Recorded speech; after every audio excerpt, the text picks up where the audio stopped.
So I just turned 30 a few weeks ago, but if I could go back in time and talk to my 20-year-old self, here's 20 things I tell him I've learned over the past decade that I wish I knew sooner. Number one, you're probably not going to get your career choice correct on the first try. So most people have to decide where they want to start their career around the age of 18 to 20, and with so many options out there and very little real-world experience to guide you, there's a pretty high chance that the company or the industry you start with is not going to be the same one you end with. For me, I jumped from insurance to healthcare to social media, all within the first 5 years after graduating from college. So just try to get into something that interests you and aligns with your skills, and then work hard and take risks wherever you can, but don't put too much pressure on yourself to get your career perfect at first, because you definitely are not going to have everything figured out in your early 20s, and that's okay. Number two, take asymmetric risks where the potential upside of those risks is going to far outweigh the potential downside. So right after I turned 26, I was just completely fed up with my normal 9-to-5 corporate job, and I've been growing this whole YouTube channel on the side. And I said to myself, I want to quit my job and give this YouTube thing a shot at being the true next step in my career. But in order to do that, I had to analyze both the upside and the downside of that decision first. The upside was that I was guaranteed to be way happier, and I saw that I might also be able to actually make more money from social media than my corporate job. But the downside was that I might have to dip in my savings a bit just to pay for some living expenses, and I could always pivot and find a different job if YouTube didn't work out. I had no mortgage, no kids, and very low overhead anyway, so at that time, I saw this opportunity as a very asymmetric risk with way more upside than downside, so I went ahead and quit my job back in December of 2021, and I've been self-employed and enjoying every minute of it since. Number three, budgeting is such an essential thing to do, and it can really give you a lot of financial peace of mind. Now, some people argue that budgeting isn't something that's very realistic to keep up with as a habit, but I'd argue that with the right system like the one that I use, budgeting can be really simple and even kind of satisfying. I've tried a bunch of different budgeting methods over the years, but the one that I've really stuck with consistently is this Google Sheets file right here that my wife and I still use to this day when it comes to tracking our income versus our expenses. Using that file alongside a budgeting app like Rocket Money helped me say to myself when I was quitting my job that,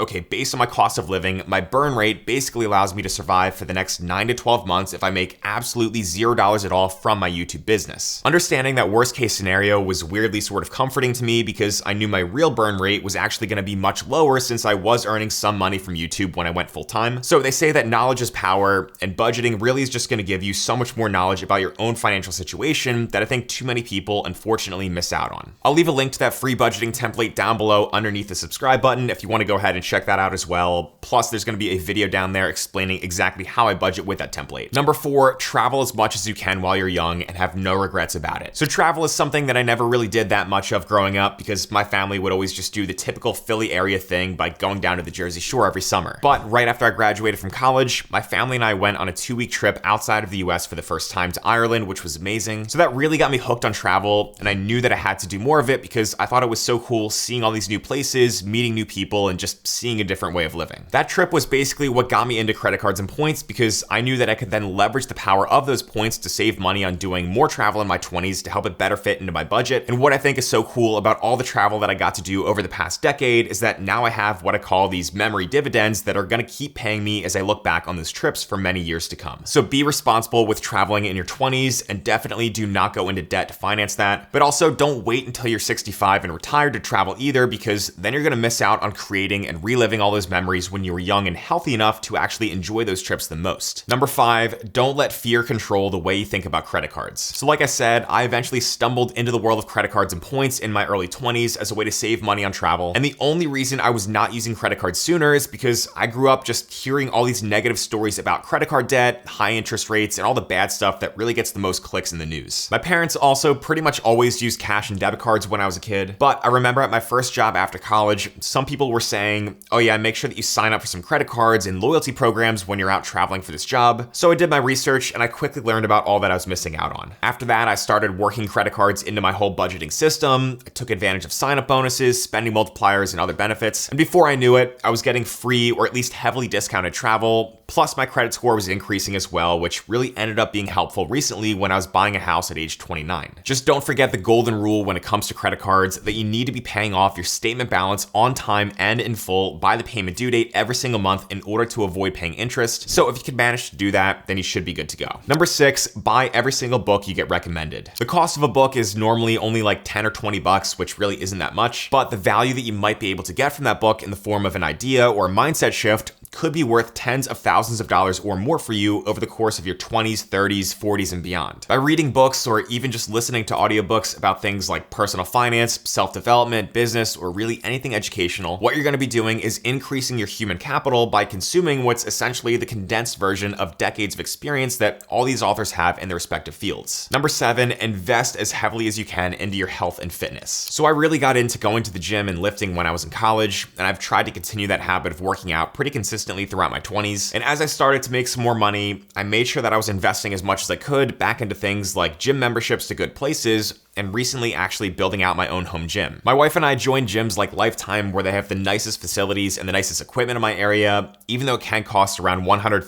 to $200 a month per person. But to us, that money was very well spent because of how good we feel after going to the gym and how much energy that really gives us throughout our week in both our jobs and our personal lives. And now that we actually have the space in this house that we bought recently, we decided to just go ahead and cut out that gym membership entirely and level up even further by building a home gym with some of the best equipment we could find. So now we made it as easy as possible to just get a good workout in whenever we want to, while saving a large amount of time on commuting to the gym as well. Number 8, save for wedding expenses, including weddings for friends and family, and maybe even your own. So sometime around halfway through my 20s, all of a sudden, almost everyone in my life started getting engaged, including me and my now wife, Jackie. That was really cool to see, but then we started getting all these wedding invitations, which involved traveling, hotels we gotta stay in, and most importantly, wedding gifts, which are really easy to forget about as sort of this hidden expense in your 20s when your budget might already feel a little bit tight. Now, don't ever spend more on a wedding gift than you can afford, but don't let these gifts and other wedding expenses sneak up on you either. So what my wife and I like doing is we just have some money set aside over in our high yield savings account in a separate vault account with the bank that we use. That way we already have those gifts accounted for with the weddings that we know we're gonna be attending throughout the year. So I'll go ahead and leave a link down below to the high yield savings account that we like to use that I've talked about plenty of times before here on the channel. Number 9, going off that last point, make sure that you marry the right person. So you'll hear wealthy older people give this advice all the time, and that's because building wealth and happiness is gonna be so much easier when you have somebody by your side who's highly driven like you, has similar values, similar money habits, and overall just wants to be on this crazy journey of life with you. Choosing the wrong person to marry can introduce so much stress and money issues down the road. So be very smart about who you're gonna be dating in your 20s and understand what their long-term goals really are. But telling my 20-year-old self that you're gonna get to meet your best friend at age 23 and then marry her at age 28 is something that younger me would have been really happy to hear, because I had absolutely no idea what my relationship journey was gonna look like in my 20s. And I can tell you now at age 30 that traveling the world and building a life with Jackie has been incredibly fun and rewarding. Number 10, choose your hard. So I don't know where this quote is actually from or what book this screenshot is from, but I think it's a great way to look at things. So it says, being poor is hard, getting rich is hard, being overweight is hard, getting fit is hard, being married is hard, being single is hard. Every choice in life is hard, so choose your hard, or your hard will choose you. Basically, there's gonna be a lot of difficulty and struggle with any direction you wanna pursue different aspects of your life. And that kind of explains why life feels so tough at times, because it's not easy to be overweight, for example, but it's also really hard to get fit and then stay fit with all the time and consistency that's required for that. So to me, your 20s is where you're gonna build the foundation for all these different things in your life with wealth, family, fitness, faith, and more. And you wanna try to choose the hard path that's gonna make you into the best version of yourself. Number 11, learning to delay gratification is like a superpower in today's world. Everywhere you look, there's cheap, quick sources of dopamine that you can access, which are gonna give you instant gratification. But if you want to reach your full potential, you have to be willing to fight back against those things and seek out things that give you delayed gratification instead. So instead of giving in to your cravings for junk food that tastes good now, but maybe leaves you feeling a bit low on energy later, get into the habit of eating a good, healthy, whole food diet. And instead of doom scrolling on TikTok or Instagram, go out and pick up a self-improvement book or just work on a new side project that you're passionate about. Everything that you do in your day-to-day life should be a conscious choice that serves your long-term interests rather than your short-term impulses, or as it was put in a good TED Talk that I'll link to down below, delayed gratification is the practice of resisting temptation for immediate rewards and instead choosing to invest time and effort into long-term goals. Number 12, avoid betting on sports no matter how normalized it's become. So gambling, and especially betting on sports, is a perfect example of something that really leans on giving people instant gratification to get them hooked. And I've talked about this before here on this channel, but as a guy in my 20s and now my 30s, I really do feel like an outsider by not betting on sports when most friends and other people my age do. I've definitely tried it out in the past, and I can absolutely see the appeal of it because it can make watching a game feel a bit more interesting when you have some money on the line. But ultimately, the only reason that sportsbooks and these betting apps even exist is because they know that the odds are stacked in their favor. I obviously have no control over the outcome of a football game or a basketball game, and companies like DraftKings or FanDuel, they have all these algorithms and systems that basically set the odds so that they know ultimately they'll take home more money than they're paying out. So I'm not trying to sound like I'm better than anyone else out there who does bet on sports, because I get it, it's fun and it can be done responsibly, but I just really don't like what it's become now, so I do hope that more people in their 20s can stay away from it. Number 13, always remember that comparison is the thief of joy. So it's really hard not to compare yourself to others these days, because everywhere you look, you're gonna be seeing people traveling on social media, buying nice things, or even making those cliche LinkedIn posts about how they're thrilled to share that they just got some promotion. But comparing yourself to others is a game that really has no end, because there's always gonna be someone out there with a more interesting job, someone who's making more money than you, or someone who seems to have more success on the surface. But the truth is that everyone has their own issues and their own struggles in life, and you really can't just cherry pick one aspect of someone's life to admire when you never have the full picture. That's why as I've gotten older, I really just can't understand why some adults out there just continue obsessing over the life of a celebrity without obsessing over their own life instead. So just don't compare yourself to others, because you're on your own path, and you should really be appreciating where you're at today versus where you were in the past. Number 14, you're the average of the 5 people you spend the most time with. So instead of only comparing yourself to or admiring successful people from a distance,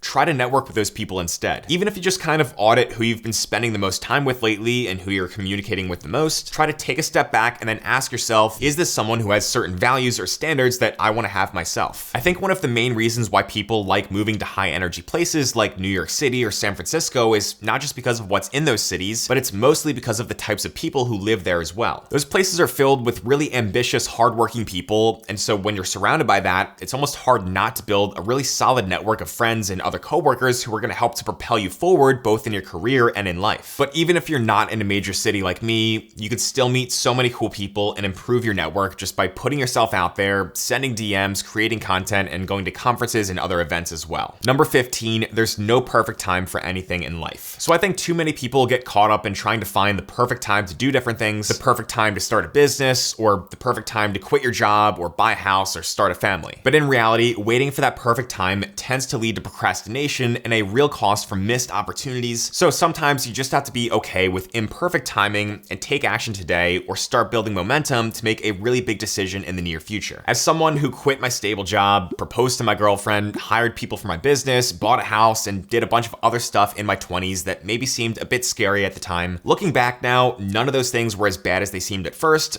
And honestly, the thought of missing out on the opportunities that came from those decisions, that scares me a lot more. Number 16, spend extravagantly on things you love and cut mercilessly on things you don't. So this is a quote from author and fellow YouTuber Ramit Sethi that I heard from his book, I Will Teach You to Be Rich. And I just think it sums up the whole point of money at the end of the day, especially for people in their 20s who are at the start of their wealth building journey. As a finance major in college, I knew that investing early and often was going to be really important once I started making money in my career because of the power of compound interest. So I remember really getting into reading about the whole FIRE movement, which stands for financial independence, retire early. But one problem I had with the strictest versions of this movement is that you basically have to cut your spending to be as low as you can. That way you have absolutely as much money as possible left over each month after living expenses to invest and again, eventually retire early. But having such a scarcity mindset like that can really feel kind of limiting when you're working towards that early retirement for years and years. So when I heard that quote from Ramit to spend extravagantly on things you love and then cut mercilessly on things you don't,